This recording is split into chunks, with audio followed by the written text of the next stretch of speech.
Dans ce chapitre, nous allons voir comment manipuler la mémoire, c'est-à-dire comment réserver de l'espace dynamiquement. J'espère que vous vous souvenez encore de la bibliothèque stdlib car le moment pour l'utiliser est venu. Je vais donc l'inclure, include stdlib.h. Alors cette bibliothèque est généralement utilisée pour la gestion de la mémoire et la fonction la plus importante et la plus utilisée est la fonction malloc. Avec elle, nous pourrons allouer de l'espace dynamiquement. Mais avant de commencer, j'aimerais vous montrer une petite chose à propos des tableaux. Pour faire court, je passe directement à la pratique. Donc, je vais créer une fonction qui permet de remplir un tableau passé en paramètres. Donc, void saisit int n et int t. Je déclare la variable i. For i égale à 0, i inférieur à n, i plus plus. Donc, printf saisir la valeur numéro i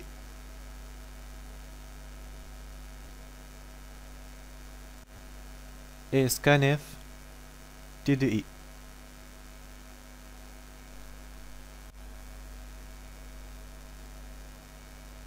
Je fais l'appel dans le main, donc int n était 200 cases, saisis 5t, donc je vais remplir 5 cases, et puis j'affiche les valeurs du tableau, donc for i égale 0, bon, je déclare le i ici, for i égale 0, i inférieur à 5 et i plus plus, printf t de i égale pourcentage d.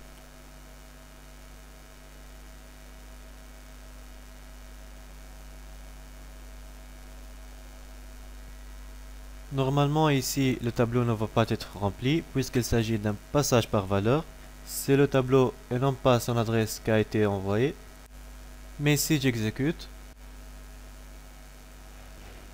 je remplis mon tableau. Là on voit que le tableau contient les valeurs que j'ai saisies, c'est-à-dire les valeurs des cases ont été changées. En réalité, pour ce cas, il s'agit d'un passage par référence. Pourquoi? Parce qu'en fait, le nom d'un tableau correspond à son adresse. Plus précisément, l'adresse de la première case. Donc ici, le paramètre envoyé à la fonction saisie est l'adresse du tableau, ce qui explique le changement des valeurs. Et pour être sûr, si je mets printf pourcentage d et étoile t, je commente ceci. Donc si j'exécute, je mets les valeurs et puis j'aurai l'affichage de la valeur de la première case du tableau. Donc si t correspond à l'adresse de la première case, alors t plus 1 correspond à l'adresse de la deuxième case et t plus 2 à la troisième et ainsi de suite. Donc on peut mettre ça dans une boucle pour afficher les valeurs du tableau. Donc je modifie le printf ici, je mets étoile t plus i et je mets t plus i entre parenthèses pour que l'étoile ne s'applique pas seulement au tableau, et de même pour le scanf. Donc je mets l'adresse t plus i et j'enlève le et commercial. Et finalement, pour le paramètre, ça sera un pointeur sur int. J'exécute, je mets les valeurs,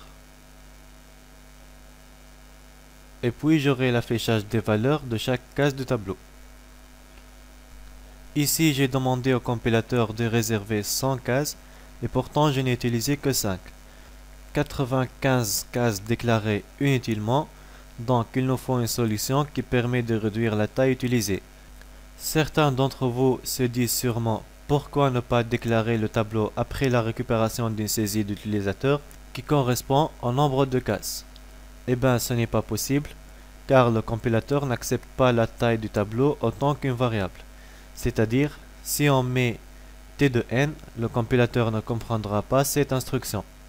Et dans ce cas, il faut allouer l'espace dynamiquement. Donc, Au lieu de déclarer un tableau, je déclare un pointeur sur int étoile t, et le nombre de cases est la variable compteur. Puis on demande à l'utilisateur le nombre de cases. Printf saisir le nombre de cases.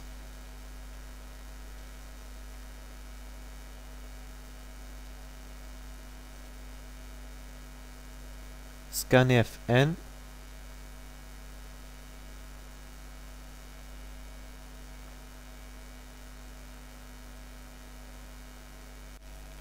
Puis t égale, je mets entre parenthèses int étoile, on appelle ça un casting, c'est-à-dire ici j'ai indiqué au compilateur que je vais réserver de l'espace pour des entiers, et puis la fonction malloc,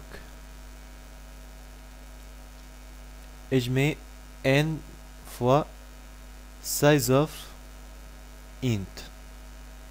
Ici sizeof renvoie à la taille du type passé en paramètre, et moi j'ai envie d'allouer de l'espace pour n entier, c'est pour ça que j'ai mis n fois sizeof.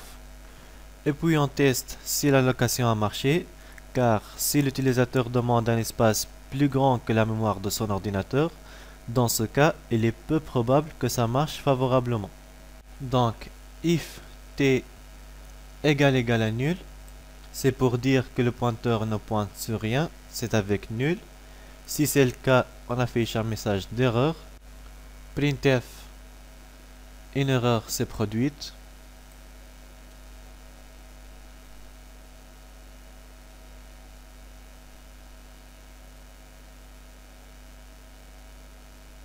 Et on quitte le programme avec la fonction exit. On lui passe comme paramètre exit failure. Exit failure correspond à la valeur 1 qui est généralement renvoyée lorsqu'une erreur se produit lors de l'exécution du programme. Else, on remplit le tableau et on affiche ses valeurs. Je décale ceci.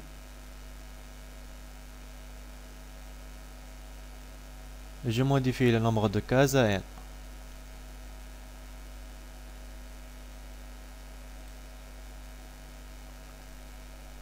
Et puis on libère l'espace alloué avec la fonction free, on lui passe l'adresse de l'espace à libérer, c'est-à-dire notre pointeur t. Et finalement, au lieu de mettre return 0 comme d'habitude, cette fois on va mettre return exit success qui correspond à la valeur 0 renvoyée lorsque tout s'est passé comme prévu. Mettre return 0 au return exit success revient pratiquement à la même chose. Donc j'exécute. Je mets le nombre de cases 5. Je remplis mon tableau. Et puis j'ai l'affichage des valeurs que contient le tableau, mais cette fois avec exactement 5 cases.